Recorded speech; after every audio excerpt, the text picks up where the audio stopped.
Erasmo de Róterdam saluda al ilustrísimo caballero Ulrich von Hutten. El afecto, casi se diría la pasión, que sientes por ese hombre genial que es Tomás Moro, encendido como estás evidentemente con la lectura de sus libros, de los que con razón dices, no puede haber nada más erudito ni nada más entretenido, es algo, ilustrísimo Hutten, que compartes con muchos de nosotros, y es algo también que obra de igual forma entre tú y Moro, pues él a su vez está tan encantado con la originalidad de tus libros que casi tengo envidia. Esto es sin duda un ejemplo de aquella sabiduría que para Platón era la cosa más deseable de todas, la que hace surgir en los corazones un deseo más apasionado que la más admirable belleza corporal. No la disciernen los ojos del cuerpo, pero la mente tiene sus propios ojos. De forma que aquí también encontramos la verdad del antiguo proverbio griego que dice que el ojo es la puerta del corazón. Son los medios por los cuales el amor más fervoroso une a veces a hombres que nunca se han dicho uno a otro una palabra, y ni siquiera se han visto. Ocurre que por alguna oscura razón unos son cautivados por una forma de belleza y otros por otra. De igual modo parece haber entre el espíritu de un hombre y el de otro un cierto parentesco tácito, que nos procura gran deleite en algunas personas y no en otras. Sea como fuere, me pides que te pinte un retrato de Moro de cuerpo entero. Ojalá fuera mi habilidad tan grande como tu deseo. También para mí será un placer pasar un rato contemplando al amigo a quien más quiero de todos. Hay sin embargo algunas dificultades. No todo el mundo puede apreciar todos los talentos de Moro, y dudo si él mismo aguantaría ser retratado por cualquier artista. Intentaré, de todos modos, hacer de él no un retrato, sino un apunte de la figura entera, basada en un conocimiento íntimo y de hace mucho tiempo, según lo que he observado y mi memoria recuerda. Si alguna misión diplomática os reuniera a los dos, te darás cuenta entonces de qué artista tan inútil escogiste para esta tarea, y temo que pienses que o soy envidioso o miope. Demasiado ciego para observarlo, demasiado envidioso para dejar constancia de más de unas pocas de sus buenas cualidades. Y para empezar con un aspecto de Moro que ignoras del todo, en estatura y presencia corporal no es ni alto ni tampoco notoriamente bajo. La verdad es que la armonía entera de sus proporciones hace que tenga buen parecido. Tiene piel clara, su cara tiende más al color que a la palidez, pero no a un color intenso, excepto cuando se sonroja de manera delicada por todas partes. Su pelo es un negro marrón o un marrón negro si prefieres. La barba bastante ligera, los ojos de un azul grisáceo, con una especie de mota en ellos, de esos que suelen denotar una inteligencia bien dotada, y que entre los ingleses resulta atractivo, mientras que nuestra gente prefiere ojos oscuros. Ningún otro tipo de ojo es tan inmune a los defectos, al menos dicen. Su expresión muestra la clase de hombre que es, siempre afable y alegre, con ese aire de quien sonríe con facilidad y, la verdad sea dicha honestamente, dispuesta a pasarlo bien antes que ponerse serio y solemne, pero sin una pizca de alocado o de bufón. Su hombro derecho parece un poco más alto que el izquierdo, sobre todo al caminar, y no como algo congénito, sino por fuerza de la costumbre, como tantos trucos humanos. No hay ninguna otra imperfección en el resto de su cuerpo. Solo sus manos son un tanto toscas, si se comparan con otros rasgos corporales. Por lo que se refiere al cuidado de su apariencia personal, no le ha importado nada de nada desde niño, y pone muy poco cuidado aún en esos refinamientos que Ovidio enseña a los caballeros. La hermosa figura que tendría de adolescente podemos verla ahora en lo que queda de ella, aunque yo le conocí cuando no tenía más de 23 años, y ahora apenas pasa los 40. Parece haber nacido y haber sido hecho para la amistad. Nadie tiene corazón más abierto y sincero para ser amigos o más tenacidad para conservarlos, ni tiene miedo alguno de aquella plétora de amistades contra la que Hesíodo nos advierte. Para todos tiene abierto el camino a un lugar seguro en su afecto. En la elección de amigos no es difícil de complacer, en sostener la amistad es el más flexible de los hombres, y en mantenerla es el más indefectible. Si por cualquier circunstancia ha escogido alguno cuyas faltas no puede enmendar, espera que se encuentre una oportunidad de soltarse, desatando el nudo de la amistad en lugar de romperlo. Cuando se encuentra con gente de gusto, abierta y franca, goza tanto de su compañía y conversación que uno pensaría que fuera para él el placer más grande en la vida.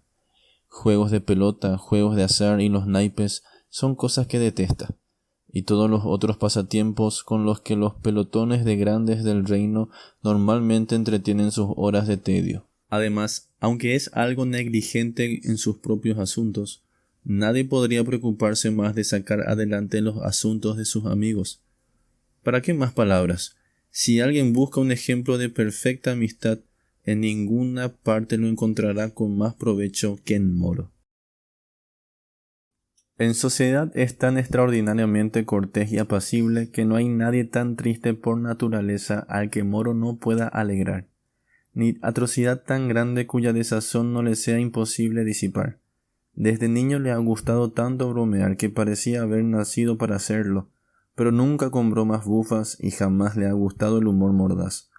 Escribió en su adolescencia comedias cortas, y actuó también en ellas. Siempre le ha encantado cualquier observación que tuviera más chispa en ella de lo que es normal, aunque fuera dirigida contra él mismo, pues disfruta con dichos ingeniosos que revelan una mente viva. De aquí que de joven se ensayara con epígramas, y su especial admiración por Luciano. De hecho fue él, si puede hacer bailar hasta un camello, el que me persuadió para que escribiera yo mi elogio de la locura. Lo cierto es que no hay nada en la vida humana en donde no pueda encontrar entretenimiento, hasta en los momentos más serios. Si tiene que tratar con gente educada e inteligente, disfruta sus talentos. Si son ignorantes y estúpidos, le divierte lo absurdos que son. No pone objeción a bufones profesionales, pues sabe cómo adaptarse al humor de cada uno. Con las mujeres en general, y aun con su mujer, se limita al humor y a las bromas. Dirías que es Demócrito nacido otra vez, o mejor, aquel filósofo pitagórico que paseaba distraído por el mercado mirando a la muchedumbre que compraba y vendía. Nadie se deja dominar menos por la opinión pública, y sin embargo, nadie está tan cerca de los sentimientos del hombre de la calle. Desde edad temprana tuvo una educación liberal. De muchacho se entregó por su cuenta al estudio de la literatura y filosofía griega, con tan escaso apoyo por parte de su padre, un sensato y de excelente carácter, que no pudo contar con ayuda de fuera y fue casi tratado como un desheredado porque se suponía que desertaba de la profesión paterna. Su padre es un especialista en derecho anglosajón. Esta profesión está alejadísima de la literatura, pero en Inglaterra quienes se han hecho autoridades en esa materia ocupan el primer rango en eminencia y distinción, y no es fácil encontrar en ese país otra carrera que lleve con más probabilidad a la riqueza y a la fama. De hecho, la mayoría de la nobleza de la isla debe su rango a estudios de este tipo. Dicen que en temas del derecho nadie puede alcanzar la perfección sino con muchos años de duro trabajo. Así que no sorprende que siendo Moro muchacho, su mismo temperamento le apartara del derecho, pues estaba hecho para cosas mejores, peor después de probar diferentes ramas de estudio en la universidad. Se dedicó a él con tanta eficacia que no había nadie cuyo consejo se buscara tanto como el suyo entre pleitantes, ni hubo mayor fortuna adquirida por quien se hubiera dedicado todo el tiempo al derecho. Tales eran el vigor y la rapidez de su ingenio. Además de esto, se dedicó en serio a leer las obras de los padres de la Iglesia. Todavía bastante joven y ante grandes audiencias, dio conferencias sobre la ciudad de Dios de San Agustín. Sacerdotes y amigos no se avergonzaban de buscar instrucción en las cosas de la boca de un hombre joven y laico, ni tampoco se arrepentían de haberlo hecho. Escogió como esposa una doncella que era casi una niña todavía, de buena familia y todavía bastante inexperta, pues había vivido siempre en el campo con sus padres y hermanas. Esto le dio mayor oportunidad de moldear su carácter para aparearlo al suyo. Se encargó de su educación en las humanidades y la hizo habilidosa en música de todo género. Está claro que casi había conseguido hacer de ella una persona con la que muy feliz hubiera compartido su vida entera. si una temprana enfermedad no la hubiera removido de la escena después de haberle dado varios hijos. De estos viven todavía 3 hijas, Margaret, Alice y Cecily, y un hijo, John. No soportó permanecer viudo mucho tiempo, a pesar de que el consejo de sus amigos era otro. Unos pocos meses después de la muerte de su mujer, se casó con una viuda, más por tener a alguien que llevara a su casa que por su propio placer, pues ni era hermosa ni estaba en su primera juventud, como solía decir de broma, sino que era una ama de casa capaz y vigilante, aunque vivieran los dos de manera tan íntima y afectuosa como si hubiera sido una muchacha de la más gloriosa apariencia. Pocos son los maridos que se aseguran la obediencia de sus esposas severos y mandándoles como lo hizo él, con su amabilidad y buen humor. Podía pedirle cualquier cosa. ¿Acaso no consiguió que una mujer pasada ya la primera juventud, de no muy flexible disposición y dedicada a los asuntos de su casa, aprendiera a tocar la cítara, el laúd, el monocordio y el caramillo, y producir además en este terreno una determinada pieza a diario para complacer a un exigente esposo? Muestra la misma genialidad en el gobierno de su casa, en donde no hay problemas ni disputas. Si algo sale mal, lo arregla cuanto antes o hace que se pongan de acuerdo entre sí. Nunca ha despedido a nadie como si fueran enemigos. La verdad es que su casa parece gozar de una cierta felicidad natural, pues nadie ha sido miembro de ella sin que luego mejore su fortuna, y nadie se ha añadido la más pequeña sombra a su reputación. Difícilmente encontrarías en cualquier parte una relación más estrecha entre un hombre y su madre como la que existe entre él y su madrastra, pues su padre se había casado por segunda vez y amaba a las dos como si hubieran sido su propia madre. El padre se ha casado por tercera vez no hace mucho, y Moro jura solemne que nunca ha visto una persona mejor. Tal es además su afecto por sus parientes, sus hijos y sus hermanas, que su trato con ellos no es nunca duro, ni tampoco recorta sus deberes familiares. No quiere saber nada de cualquier sórdida ganancia.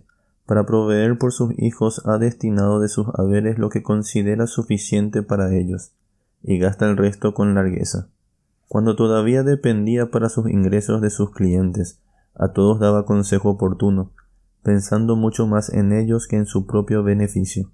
Solía persuadir a muchos a que acabaran el litigio porque así ahorrarían gasto. Si no lo conseguía, les indicaba cómo llevar el pleito a mínimo costo, pues no faltan quienes disfrutan recurriendo a los tribunales. En la ciudad de Londres, en la que nació, sirvió durante algunos años como juez en casos civiles. Este oficio no es gravoso, pues la corte no se sienta sino los jueves hasta la hora de la comida, pero está entre los más prestigiosos. Nadie ha juzgado más casos y nadie se ha portado con más integridad. Devolvía a muchos el dinero que deben pagar los litigantes según está prescrito. Antes de que lleguen al tribunal, el demandante debe depositar 3 dracmas, y lo mismo el acusado, y no está permitido pedir más. El resultado de este modo de comportarse fue que su ciudad nativa le tuviera en profundo afecto y estima. Había resuelto contentarse con este puesto, pues le daba suficiente autoridad, y al mismo tiempo no le exponía a serios riesgos. Más de una vez fue forzado a ir en misiones diplomáticas, y como las realizó con gran inteligencia, su serena majestad el rey Enrique VIII no paró hasta que lo arrastró a su corte. ¿Por qué no usar esta palabra, arrastró? Nadie ha ambicionado tanto ir a la corte como él se empeñó en escapar de ella. Pero como ese rey excelente había dispuesto llenar su casa con hombres cultos, sabios, inteligentes y honrados, mandó llamar a muchos otros, y en especial a Moro, a quien mantiene tan cerca suyo que nunca le deja irse. Si se presenta algún asunto grave, no hay mejor consejero. Si el rey desea dar un descanso a su mente con temas más ligeros, no hay compañía más alegre. Ocurre con frecuencia que asuntos difíciles exigen un juez capaz y autoritativo. Moro puede resolver esos casos de manera que ambas partes quedan agradecidas. Con todo, nadie ha conseguido todavía persuadirle para que acepte un regalo. Qué feliz sería una nación si el soberano nombrara para cada puesto un magistrado como Moro, y en todo este tiempo no ha sido manchado por la soberbia. Entre estas montañas de trabajo no se olvida de sus viejos y ordinarios amigos, y vuelve de cuando en cuando a su querida literatura. Cualquiera sea su posición, cualquiera sea su influencia con rey tan poderoso, todo lo dirige al bien de la sociedad y de sus amigos. Su propia disposición siempre ha estado preparada para hacer el bien a todos, y maravillosamente inclinada a la misericordia, y ahora que tiene más campo para ejercitarla porque tiene más poder para hacer el bien. Ayuda a algunos con dinero, a otros con la protección de su autoridad, y a otros con una recomendación. A quienes no puede ayudar de ninguna otra manera, les ayuda con buenos consejos. Nunca despide a nadie triste. Podrías decir que Moro es el patrón público de todos los necesitados. Se cree afortunadísimo si tiene ocasión de aliviar al oprimido, de ayudar al que está perplejo y metido en algún embrollo, o de reconciliar a quienes pelean. Nadie disfruta tanto teniendo un gesto amable y nadie exige menos agradecimiento por hacerlo. A pesar de ser muy afortunado en estos aspectos, y aunque la buena fortuna a menudo va acompañada de la jactancia, todavía no he tenido yo la suerte de ver a otro mortal que esté tan lejos de esa falta como no está él. Pero volvamos a sus estudios literarios que han sido el lazo principal entre Moro y yo. Al principio practicó sobre todo la poesía. Siguió luego una larga lucha por adquirir un estilo de prosa más ágil, ejercitando su pluma en todo género de escritos. ¿Acaso hace falta hablar de su estilo actual, sobre todo en tu caso, que tienes siempre sus libros en tus manos?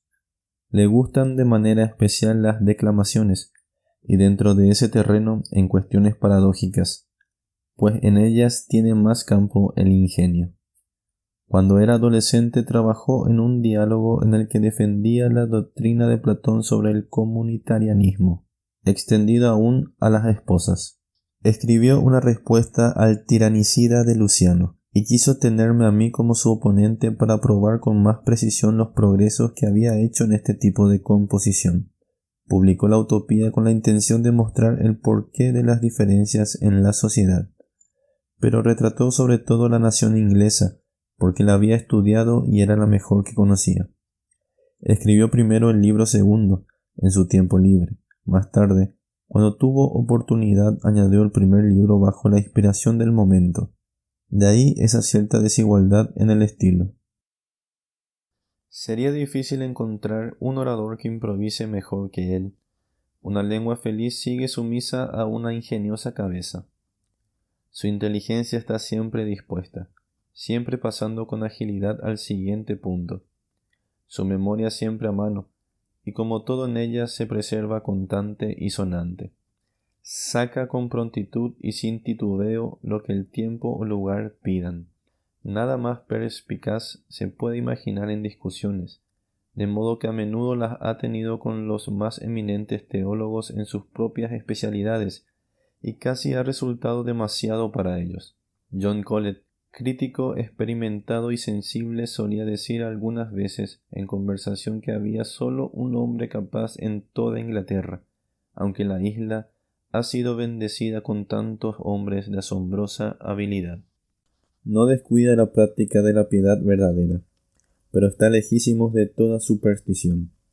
Tiene sus horas en las que dice a Dios sus oraciones, y no por mero hábito, sino como salidas desde dentro. Habla con amigos sobre la vida del mundo que ha de venir y lo hace de tal manera que reconoce que está hablando con convicción y con buena esperanza. Y Moro es así hasta en la corte, y hay quienes piensan que solo se encuentran cristianos en los monasterios. Allí tiene el retrato, el mejor de los modelos mal bosquejado por el peor de los artistas. Te gustará todavía menos si tienes la suerte de llegar a conocer a Moro. Pero lo he hecho para protegerme a mí mismo mientras tanto, para que no te quejes más de no hacer lo que me pidas, y de que mis cartas son muy breves, aunque esta no se me haya hecho más